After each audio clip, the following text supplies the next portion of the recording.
Olá, domingo dia 28 de novembro de 2021, agora realmente seguindo rumo ao final de ano. E mais um mês terminando, mais um mês que o Senhor tem nos abençoado. A minha oração é que o Senhor continue derramando do amor dele sobre você e toda a sua família. Vamos aos nossos avisos. Quero chamar sua atenção para a próxima quinta. Você já sabe, nossa reunião de estudo bíblico e oração, na quinta-feira às 20 horas. Você pode entrar em contato com Márcia ou Cláudia e saber como pode participar, ok? Quero avisar que no próximo sábado nós teremos brechó. Você pode convidar pessoas para nos visitar, você pode nos ajudar, pode contribuir doando roupas, calçados, brinquedos, enfim, tudo que você possa imaginar que ajude outras pessoas. Não traga coisas ruins, coisas que você vai jogar fora, coisas para jogar fora. Traga algo que ainda seja útil para pessoas que precisam e são menos favorecidas. Então, nesse sentido, esperamos você próximo sábado a partir das 8h30 da manhã. No próximo domingo nós teremos ceia, né? Então, estaremos no próximo domingo às 17 horas, ao vivo, pelo Instagram e pelo Facebook, e estaremos presencialmente também participando da ceia. Da mesma forma, hoje à noite, ou hoje final de tarde, início de noite, estaremos também presencialmente pelo Facebook e pelo Instagram ao vivo. Contamos com a sua presença. Estamos hoje chorando com a família de Marquinhos. Marquinhos, infelizmente, perdeu seu pai ontem, faleceu. E a minha oração, a nossa oração como igreja, é que o Senhor esteja fortalecendo a sua família, meu irmão, derramando do bálsamo de cura, confortando-os com todo amor, com toda paz, ministrando a cura no nome de Jesus Cristo. Estamos com vocês em oração. Enfim, estamos começando hoje o capítulo 12 do livro de Romanos, ou a carta do apóstolo Paulo aos Romanos. E trago hoje como título da mensagem a vida da comunidade no altar. Como se faz? Romanos 12, 1 e 2. Já que nós terminamos sobre os capítulos 9 a 11, onde nós falamos sempre sobre justiça e misericórdia na soberania de Deus. Somos todos iguais. E na semana passada, falei sobre os versículos, ou os capítulos, aliás, o capítulo 11, os versos 1 e 7, quando eu disse que Deus não abandona seu povo, mesmo diante da incredulidade. Dizer não à graça resulta num espírito justamente atordoado. Santos geram santos, um recado claro, tanto para os judeus convertidos como para a igreja geral de Roma. E percebemos que ninguém é melhor que ninguém. Então, iniciamos o capítulo 12. O capítulo 12, na realidade, os capítulos 12 a 16, né, o apóstolo Paulo vai nos apresentar como a igreja convive em comunidade. E lembre-se, a partir de então ele vai começar a falar sobre a igreja em Roma, no geral, né? A gente vê que o apóstolo Paulo falou da importância dos judeus, falou sobre o patriarcado, sobre os remanescentes, falou quem seria salvo, quem não seria, não nominalmente, mas ele fala claramente sobre os remanescentes, aqueles que são circuncidados no coração é que estarão com o Senhor. Ele vai falando, ele continua, né, ministrando, e aí ele fala que para Deus tanto o judeu como o gentio são iguais um ao outro. E a partir do verso 12, do capítulo 12, ele começa a falar sobre a igreja vivendo em comunidade. Então eu quero destacar os versos 1 e 2 nesse momento de Romanos 12, quando ele diz assim: Portanto, irmãos, rogo pelas misericórdias de Deus que se ofereçam em sacrifício vivo, santo e agradável a Deus. Este é o culto racional de vocês. Não se amoldem ao padrão deste mundo, mas transformem-se pela renovação da sua mente, para que sejam capazes de experimentar e comprovar a boa, agradável e perfeita vontade de Deus. Nesse sentido, o apóstolo Paulo nos convida a apresentarmos nossos corpos como sacrifícios vivos, santos e agradáveis ao Senhor. Eu quero logo partir para algumas informações que o texto nos traz, né, ou que nos ensina, que na realidade mais tarde, às 17 horas, eu estarei dando continuidade a esse texto na nossa sede. Estaremos presencialmente, como já falei. Então, quero iniciar dizendo que o texto me ensina o apóstolo Paulo apresentando motivação para a oferta pessoal. Existe uma motivação para a oferta pessoal. Quando o apóstolo Paulo fala: rogo-vos pelas misericórdias de Deus que se ofereçam como sacrifício vivo, santo e agradável a Deus. Nesse sentido, algumas outras traduções trazem, ofereça os seus corpos ou seu corpo como sacrifício vivo, santo e agradável a Deus. Agora, eu quero chamar sua atenção para essa fala dele, rogo. Aqui é um apelo, um pedido. E se você olhar para as traduções que nós temos no Brasil, por exemplo, a NVI, a Revista Corrigida, a Revista Atualizada, a Almeida Revisada, a palavra é rogo. Quando a gente lê na Nova Almeida Atualizada, a Nova Tradução da Linguagem de Hoje, a palavra é peço.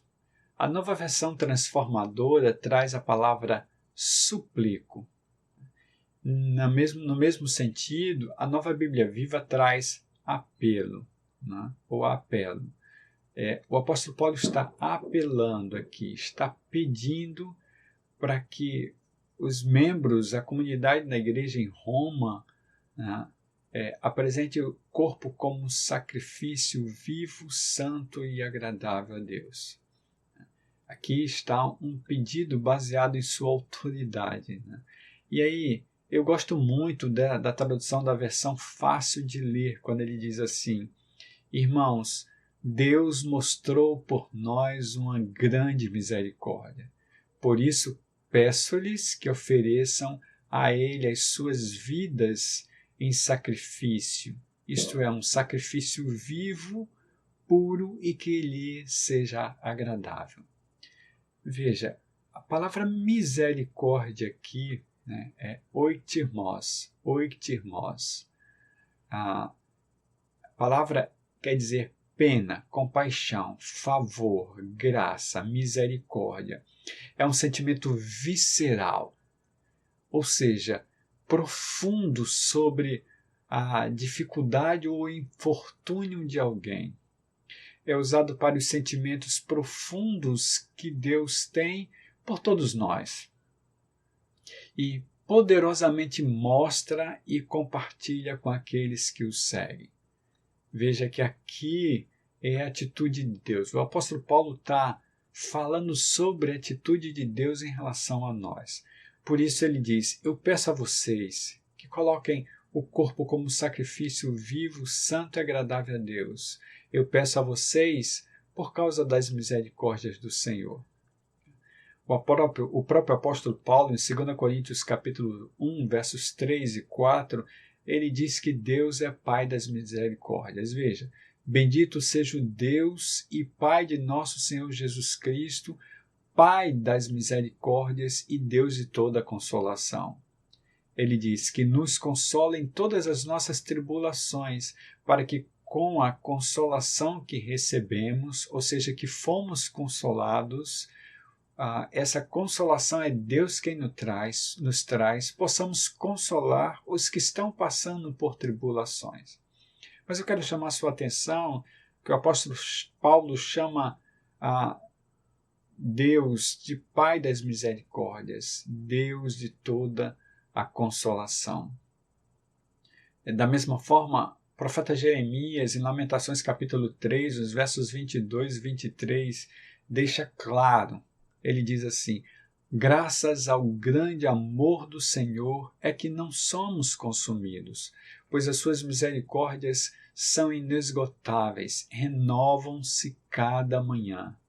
Grande é a sua fidelidade.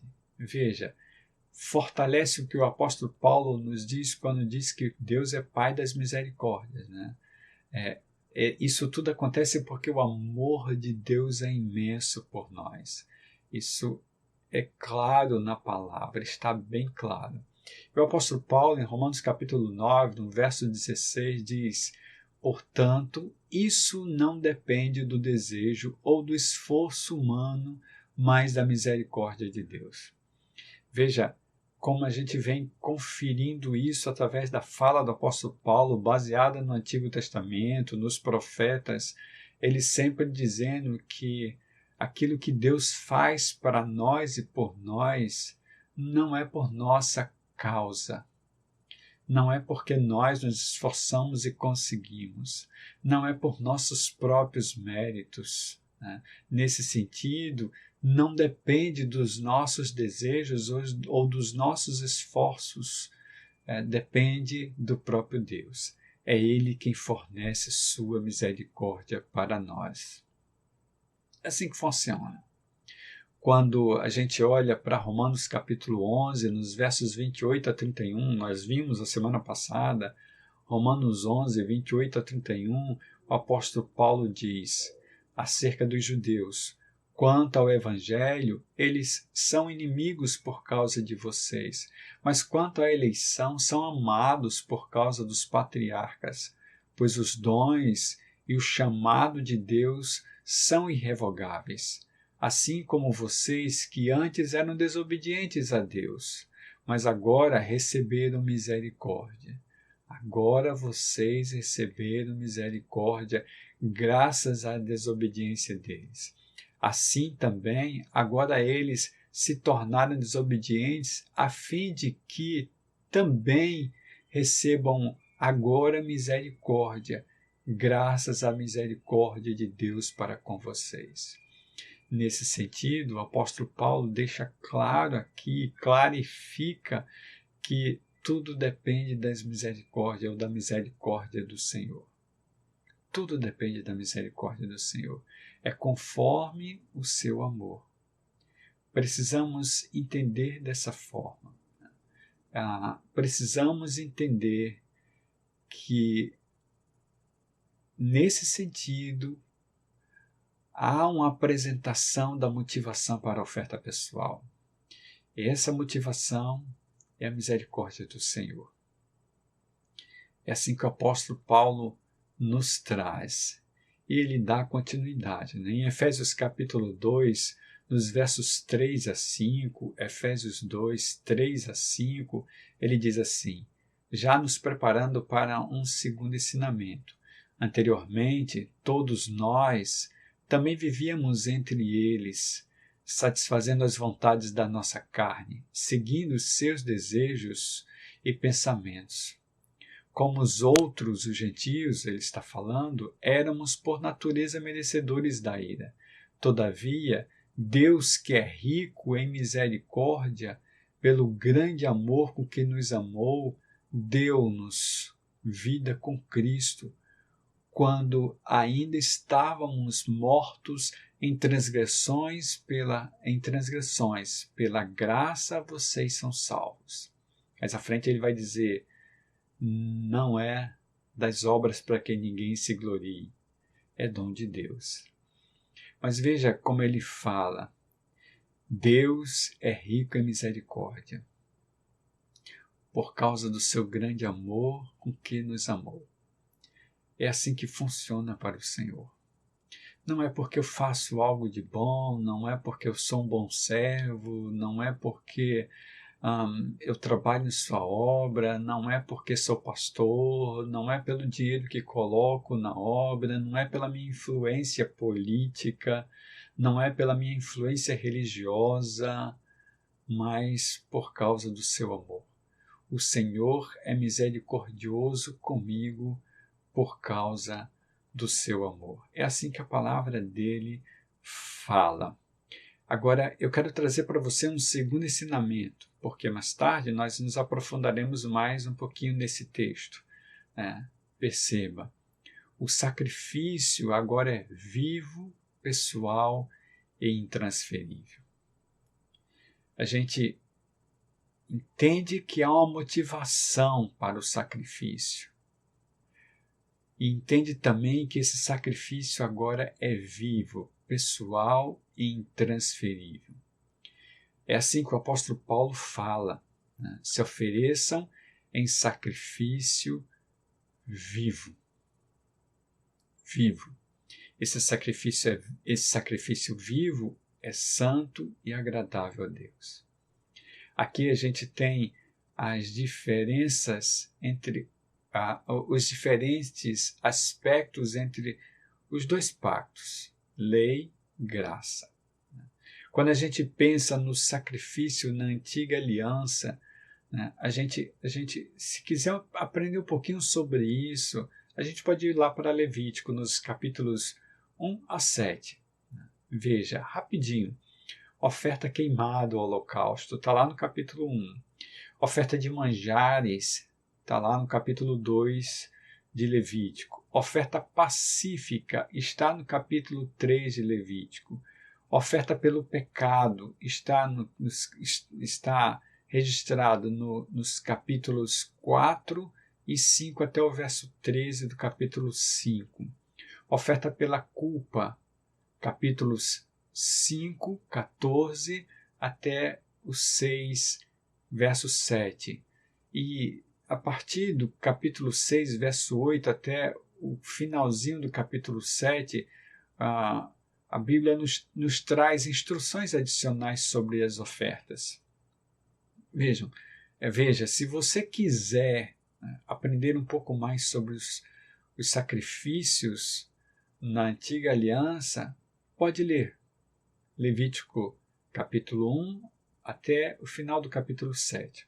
Você vai perceber que, em sua maioria, os sacrifícios eram voluntários, envolvendo animais, e esses animais eram mortos. Então, havia um ritual. Nesse sentido, quando eu pecava, de alguma forma, eu levava, colocava um animal já descrito conforme as minhas posses, levava até o pátio de fora do tabernáculo ou do templo, e o sacerdote ele fazia, ele ministrava, né, aquele ato ali, matando o animal e trazendo todo um processo de entrega a Deus daquele animal no altar. Então, quando a gente está falando aqui em Levítico, a gente está falando do tabernáculo, certo? Então, nesse sentido, era assim que era efetuado o sacrifício na antiga aliança. E como é que é na nova aliança, Wilson? O sacrifício na nova aliança, eu quero levar você para ler um pouquinho de Hebreus capítulo 10. Hebreus 10, né? Para que a gente entenda como é que funciona o sacrifício. Ele é vivo, pessoal e intransferível no Novo Testamento, né? Eu não poderia ler todo o texto com você, mas eu lhe convido a ler todo o capítulo de Hebreus 10. Tá? Mas nós vamos passar por cima dos versos 1 a 18. Veja o que o escritor de Hebreus diz já no início. Ele diz: a lei traz apenas uma sombra dos benefícios que hão de vir. e não a sua realidade. Por isso, ela nunca consegue, mediante os mesmos sacrifícios repetidos ano após ano, aperfeiçoar os que se aproximam para adorar. Ele continua, né? Ele vai falar se pudesse ser, ou se pudesse, se o sacrifício nesse sentido, na antiga aliança, pudesse cobrir os pecados de uma vez por todas, não aconteceriam tanto, né? Nesse sentido, ele vai relatar, ele diz assim, já no verso 2, pois os adoradores, tendo sido purificados uma vez por todas, não mais se sentiriam culpados de seus pecados. Ele vai continuar falando, e aí no verso 4, ele diz assim, pois é impossível que o sangue de touros e bodes tire pecados. Por isso, quando Cristo veio ao mundo, disse, veja a fala de Cristo, sacrifícios e oferta, ou sacrifício e oferta não quiseste, mas um corpo me preparaste. De holocaustos e ofertas pelo pecado não te agradaste. Então eu disse, aqui estou, no livro está escrito a meu respeito, vim para fazer a vontade, ou a tua vontade, ó Deus. O escritor de Hebreus continua falando sobre, repetindo a fala de Jesus Cristo, e no final do verso 9 ele diz assim, ele, Cristo, cancela o primeiro para estabelecer o segundo. A gente está falando das alianças, dos pactos. Pelo cumprimento dessa vontade, fomos santificados por meio do sacrifício do corpo de Jesus Cristo, oferecido uma vez por todas. Então ele diz claramente que os animais, aliás, o sangue dos animais não cobre pecados uma vez por toda. Não cobre o pecado uma vez por toda. No entanto, o sacrifício oferecido por Cristo foi uma vez por toda. Então, o sacrifício no Novo Testamento é o sacrifício de Cristo. Verso 14, ele diz assim, porque por meio de um único sacrifício, ele, Cristo, aperfeiçoou para sempre, os que estão sendo santificados. O Espírito Santo também nos testifica a esse respeito. Primeiro ele diz, veja o verso 16, esta é a aliança que farei com eles. Depois daqueles dias, diz o Senhor, porei as minhas leis em seu coração e as escreverei em sua mente. Veja que o escritor traz de volta a fala de Jeremias, como mostra ou como prova do pacto cumprido. Verso 17, acrescenta, dos seus pecados e iniquidades não me lembrarei mais. Onde esses pecados foram perdoados, não há mais necessidade de sacrifício por eles. Então, é assim que o escritor de Hebreus diz, que o sacrifício já aconteceu. Ele já aconteceu em Jesus Cristo e não precisa de mais sacrifício. Portanto, a palavra do apóstolo Paulo em Romanos capítulo 12, nos versos 1 e 2, basicamente o verso 1 nós estamos trabalhando agora, é a fala do resultado. Né? Na realidade, a gente está falando de relacionamento. Né? Então, o apóstolo Paulo está falando de resultado de relacionamento. O sacrifício passa a ser vivo e pessoal. Não há mais sacrifício de alguém que morre, porque Jesus já morreu. Ele já morreu e a morte não conseguiu segurá-lo. Ele cumpriu exatamente o que havia de ser cumprido. Ele morreu, passou 3 dias no túmulo e, como estava escrito, ressuscitou ao 3º dia. Ele venceu a morte para mostrar que nós poderíamos vencer também. Então, nesse sentido, o sacrifício é vivo porque é relacional. Ao contrário do grego que pensava o corpo como algo mau, ruim, O corpo em Cristo é a habitação do Espírito Santo e santificado nele. Perceba, quando o apóstolo Paulo fala de colocar o corpo como um sacrifício vivo, santo e agradável a Deus, em Romanos 12, 1, ele está falando de relacionamento. Ele está apelando, ele diz assim, olha, as misericórdias do Senhor são tremendas para nós. O Senhor nos amou de tal forma que derramou suas misericórdias sobre nós. E por isso, nós colocamos os nossos corpos como sacrifícios vivos, santos, agradáveis a Ele. É fruto de relacionamento. Não tem como colocar corpo em sacrifício no altar se for obrigado. Se for obrigado, não é colocação. Não se colocou. Talvez tenha sido colocado, né? Talvez de alguma forma tenha dito assim, estão me empurrando para isso, estão me prometeram alguma coisa, eu tenho que fazer, né? E porque eu tenho que esperar isso, eu vou fazer para ter. Não é sacrifício isso. Não é colocação como relacionamento. É troca.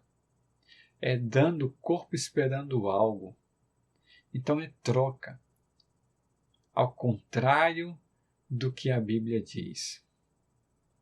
Veja Romanos capítulo 7, nos versos 4 a 6, quando a gente vai começar a perceber que isso é fruto de relacionamento. Romanos 7, 4 a 6, o apóstolo Paulo fala, assim, meus irmãos, vocês também morreram para a lei por meio do corpo de Cristo, para pertencerem a outro, aquele que ressuscitou dos mortos, a fim de que venhamos a dar frutos para Deus.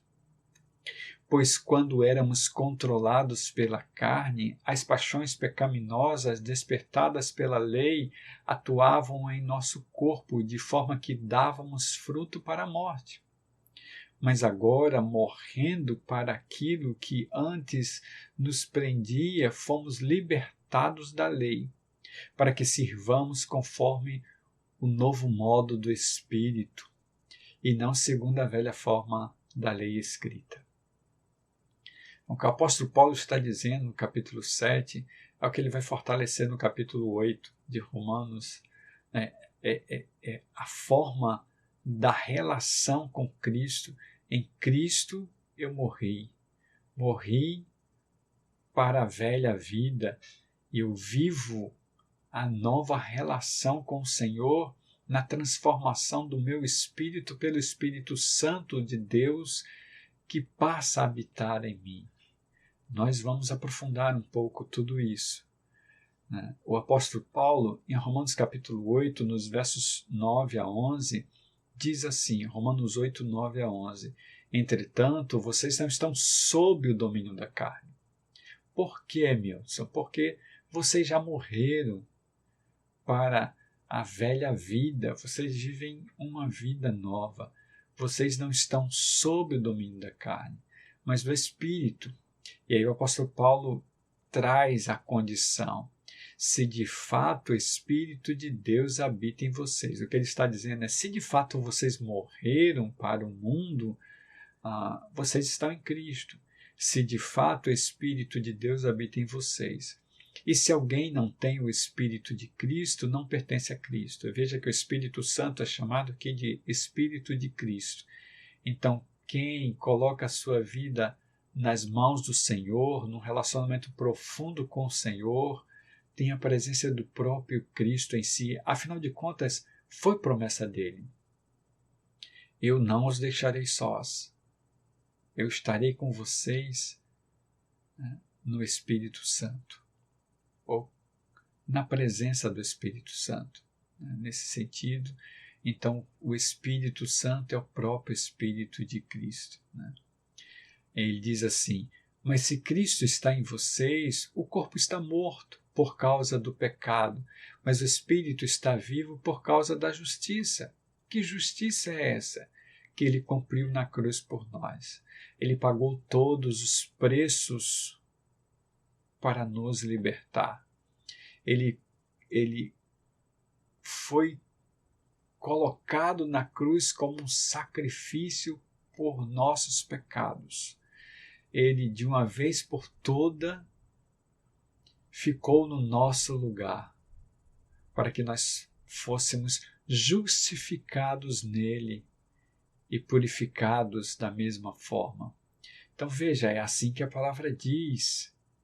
No verso 11, e se o Espírito daquele que ressuscitou Jesus dentre os mortos habita em vocês, aquele que ressuscitou Cristo dentre os mortos também dará vida aos seus corpos mortais, por meio do seu Espírito que habita em vocês. Veja como é que o apóstolo Paulo descreve a nova vida em Jesus Cristo. Veja que existe um relacionamento profundo entre a nova criatura e o Espírito de Cristo, o Espírito de Deus. O corpo que carrega, que é templo do Espírito Santo do Senhor. O corpo que não faz mais a vontade da carne, mas agora testifica profundamente a vida em Cristo. E é assim que ele fala em 1 Coríntios capítulo 6, nos versos 12 a 15. Veja, 1 Coríntios 6, 12 a 15. Tudo me é permitido, diz ele, mas nem tudo me convém. Tudo me é permitido, mas eu não deixarei que nada me domine. Os alimentos foram feitos para o estômago, e o estômago para os alimentos, mas Deus destruirá ambos. Ou seja, eu vou morrer, ou seja, o meu corpo um dia morrerá, e tudo será destruído, porque do pó eu vim, ao pó voltarei. Será assim com você também. Ele continua, final do verso 13, o corpo, porém, não é para a imoralidade, mas para o Senhor, e o Senhor para o corpo. Por seu poder, Deus ressuscitou o Senhor e também nos ressuscitará. Vocês não sabem que os seus corpos são membros de Cristo? Eu quero destacar aqui exatamente a parte do verso 13 e eu quero fazer combinação no texto. O corpo, porém, é para o Senhor e o Senhor para o corpo. O corpo, porém, é para o Senhor e o Senhor para o corpo. E o apóstolo Paulo deixa claro, vocês não sabem? Seus corpos são membros de Cristo. É assim que funciona para a palavra. Caminhando para o final, quero destacar Efésios capítulo 2, os versos 19 a 22. Efésios 2, 19 a 22. Quando o apóstolo Paulo diz, portanto, vocês já não são mais estrangeiros nem forasteiros, mas concidadãos dos santos e membros da família de Deus, edificados sobre o fundamento dos apóstolos e dos profetas, tendo Jesus Cristo como pedra angular, no qual todo edifício é ajustado e cresce para tornar-se um santuário santo no Senhor. Perceba, nele vocês também estão sendo edificados juntos para se tornarem morada de Deus por seu Espírito. Ele está aqui falando da ressurreição. Mas eu quero destacar que, primeiro, não somos mais estrangeiros nem forasteiros. Quando o apóstolo Paulo fala de concidadãos dos santos, membros da família de Deus, ele está falando de um relacionamento profundo, tanto meu para com o Senhor, como meu para com cada um de vocês. Cada um membro da comunidade de Deus.